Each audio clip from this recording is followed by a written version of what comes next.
My name is Nadia, and I'm 33 years old. The text came in at 11:40 on a Tuesday night, which told me everything I needed to know about how it was going to be worded before I even opened it. My mother had a particular talent for choosing hours when you were already tired enough to just accept things without fighting back. The Hargroves are hosting dinner on Saturday for Dominic and Celeste. You're invited, but please, for once, just blend in. Don't make it about yourself. No hello? No how are you? Just the instruction, delivered the way she always delivered things to me. Like a policy memo to a difficult employee she was stuck with. I set the phone face down on the counter and stood there for a minute in my kitchen, the tap still running from when I'd been rinsing a mug, letting the water get cold before I turned it off. Don't make it about yourself. As if I had a history of showing up to family functions and commandeering the conversation. As if the last 6 years of my life hadn't been specifically characterized by doing the opposite.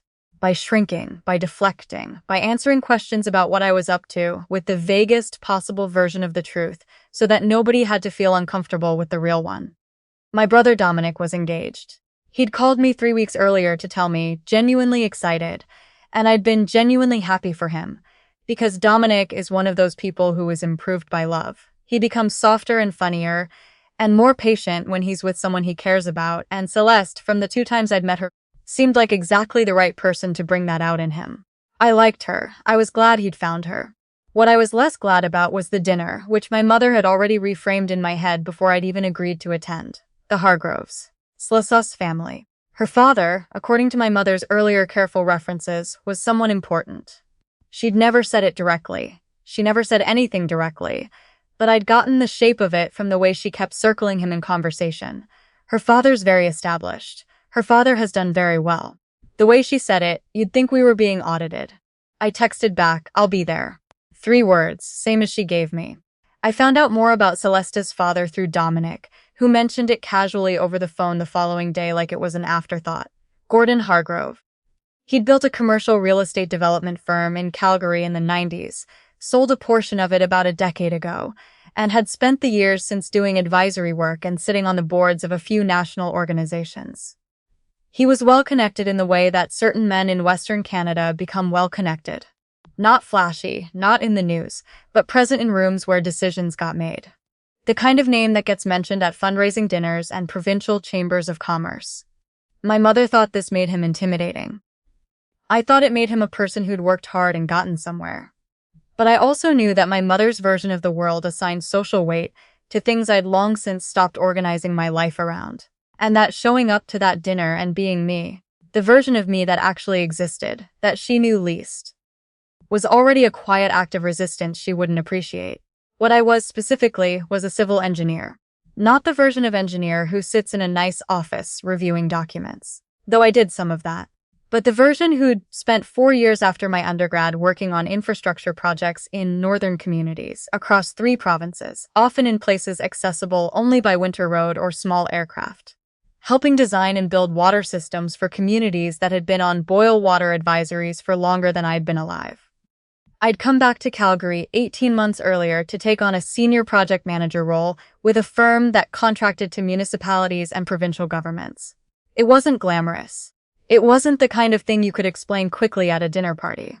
But it was mine, and it mattered. And I had stopped expecting my mother to understand it. Around the same time I stopped expecting her to ask. In her head, I was still the one who hadn't settled down, hadn't bought property, hadn't sorted myself into a recognizable shape. Dominic had done all 3. He worked in finance, had a condo in Beltline, and was now engaged to someone whose family my mother could reference at her book club.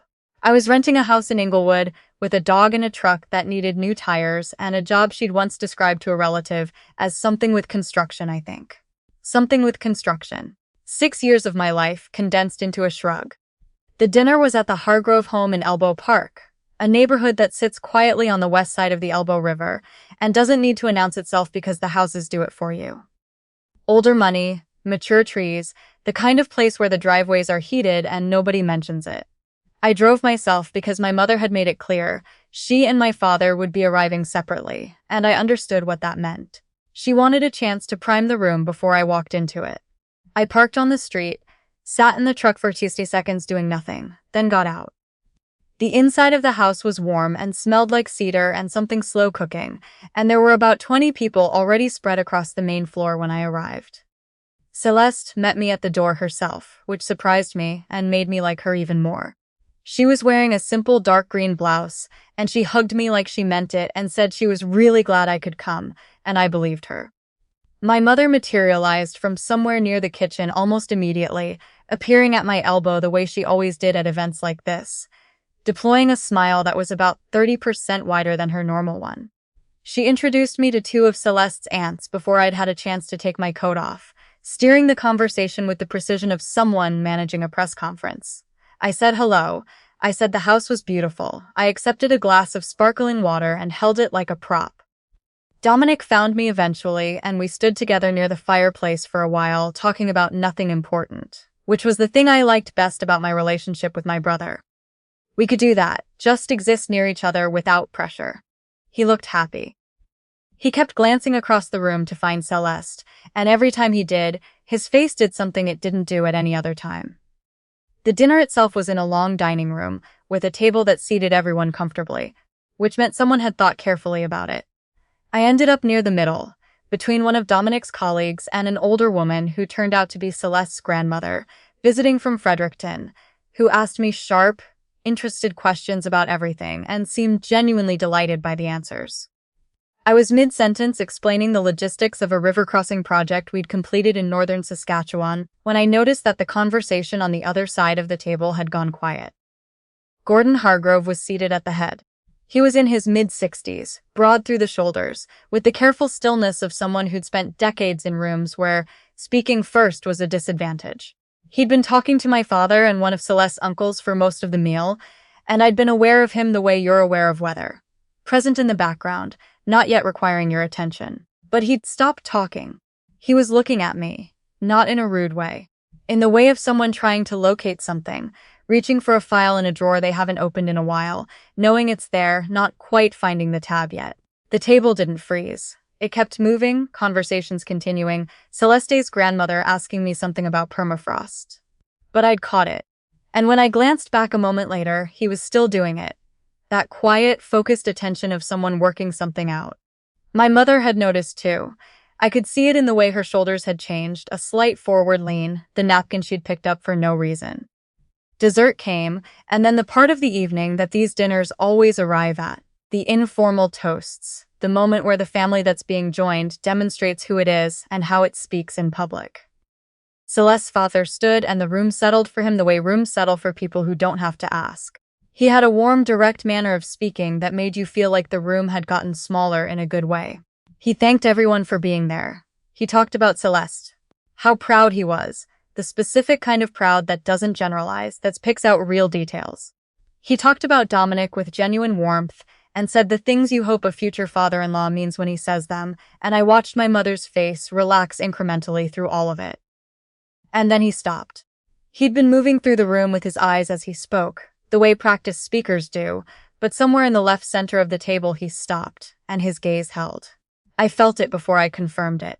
When I looked up, he was looking directly at me, and the expression on his face was the expression of someone who has just placed the thing they'd been reaching for. He didn't fumble. He didn't lose the thread of what he was saying. He set his glass down on the table, deliberately, the way you'd set down something fragile, and then he said, clearly enough that the room caught it and the side conversations dropped, I'm sorry, I have to ask, have we met? The grandmother next to me paused. Dominic's colleague put down his fork. My mother's hand, which had been resting on the table, went flat. I said, I don't think so. He tilted his head slightly, still working it. You look very familiar to me. I don't usually get this wrong. He said it without apology, but without arrogance either. Just a statement of fact from someone who'd apparently found it reliable. What do you do? And there it was. The question my mother had spent 6 years flinching at on my behalf, certain that my answer was a liability. I said, I'm a civil engineer. Project manager, mostly water infrastructure. I work on municipal and provincial contracts. Something shifted in his face. Not dramatically, this was not a dramatic man. But it was visible, the way a key turning in a lock is visible if you're watching the right thing. Which firm? He asked. I told him. He was quiet for 2 seconds. Then, the Clearwater Basin project. Northern Manitoba 2 years ago, 3 coordination. That was mine, I said. I was the lead PM on Phase 3. He picked up his glass again, slowly. Around the table, no one was pretending to do anything else anymore. My mother was a portrait. Dominic was looking between us, like he'd wandered into a conversation in a language he didn't quite speak. I was on the board of the foundation that co-funded that project, Gordon Hargrove said, addressing not just me now, but the room. The way you address a room when what you're saying matters beyond the two people having the conversation. Phase 3 was 340 kilometers of pipeline serving 11 remote communities. 6 of those communities had been on boil water advisories for over a decade. He paused. I reviewed the project reports. I sat in on 2 site reviews by video conference because I wanted to understand what the money was actually doing. Another pause. I knew the PM only by last name and I hadn't connected it. He looked at me with something clear and uncomplicated in his expression. That was exceptional work, he said. Not just technically. The community consultation documentation alone was the most thorough I've seen on a project that size. You brought 11 communities off boil water advisories in 14 months, in Manitoba's north, in winter. The room was completely still. I was aware, in a detached way, of several things at once. The sound of the fire in the other room, the smell of coffee being made somewhere, the fact that my mother's mouth was slightly open and she had not closed it. "Thank you," I said, and my voice came out steadier than I expected, the way it always does when the situation asks for steadiness instead of emotion. He raised his glass, not theatrically, just the way people do when they mean it, and said, "I want everyone in this room to understand that Dominic's sister sat across this table tonight. And I almost didn't know she was the same person who made one of the most impactful infrastructure projects I've seen in 20 years of funding this kind of work happen on time, under budget, and to a standard that the communities themselves rated as the highest of any project in the region." He paused. That deserves to be said out loud. Dominic's colleagues started clapping first, quietly, and then it spread. My mother did not clap immediately. She sat very still for a moment, in the specific stillness of someone whose narrative has just been revised without their permission, and then she joined in, and her applause was the careful applause of someone performing a recalibration they weren't fully ready for. The evening continued. Conversations resumed. Celeste found me in the hallway near the end of the night and held both my hands and said her father did not give compliments the way he'd just given that one, and she hoped I knew what that meant, and I told her it meant a great deal. Dominic found me near the coats and stood with me for a minute and didn't say anything for a beat, which was how I knew he was genuinely processing something rather than just responding. Then he said, "I didn't know. About the project. About any of it." And I told him the truth, that I hadn't expected him to ask because in our family the template for the person I was had been set a long time ago, and there hadn't seemed to be a gap in it wide enough to put the real version in. He nodded. Then he said he was sorry about that. And I believed that too. My mother found me by the front door. She'd rebuilt herself. The composure was back, the posture's back, the specific social face she wore to events like this was back in place. But it was thinner, the way things get when they've been taken apart and put back together in a hurry. She started with, "You could have mentioned it." I looked at her for a second. "You told me to blend in." She opened her mouth, closed it. Tried again. "If I'd known who you were working for, what you'd been doing, I would have said things differently tonight. Prepared people." And that was it right there in one sentence. That was the whole architecture of it. Not "I would have been prouder of you." Not "I should have asked." But I would have managed the situation better. My worth, still contingent on what it could be made to look like in a room. I pulled on my coat. "I know you would have," I said, and I didn't say it with anger, just with the quiet recognition of what it actually meant. Good night. I drove home through the city with the windows down a little, even though it was cold, because I needed the air. The Bow River was dark and flat to the south as I crossed the bridge back toward Inglewood, the lights of downtown reflecting off it in long, unsteady lines. My dog was waiting at the door when I got in, the way he always is, indifferent to anything that had happened that evening, interested only in the fact that I was home. I sat on the kitchen floor with him for a while, his head heavy on my knee, and thought about the look on Gordon Hargrove's face when he'd made the connection. Not pity, not rescue, just recognition. The clean, uncomplicated acknowledgement of someone who had looked at the actual work and seen what it was. I thought about the 11 communities. I thought about the woman in Tidul Lake who had cried when the water ran clear from her tap for the first time, and who I had thought about on every hard day of that project, when the permafrost shifted and the schedule collapsed and everyone was running on 4 hours of sleep, and problems that didn't have textbook solutions. I thought about the fact that none of that had ever fit into a family dinner before that night. And I thought about how strange it was that it had taken a man I'd never met to say the thing out loud in a room that should have known it years ago. I wasn't angry. I wasn't. By the time I sat there on that floor, the evening had moved through me and left something cleaner than anger behind it. More like the particular quiet that comes when you've been carrying something at an angle for a long time, and you've finally had a chance to set it down properly. Not fixed, not resolved in the way that resolves things, but acknowledged, and in the right order, by the right kind of person for the right reasons. I texted Dominic before I went to bed. Just really glad you found her. He replied in about 4 seconds. Me too. And hey, I'm going to do better about asking. I put my phone down and turned off the light and lay there in the dark, listening to the dog breathe at the foot of the bed. And for the first time in a long time, I didn't feel like I was being managed or contained or edited into something smaller than I actually was. If you've ever held yourself back in a room that wasn't ready to see you, this one's for you. Subscribe to Pure Revenge Tales for more stories of quiet reckonings and long overdue truths finally finding their way to the surface.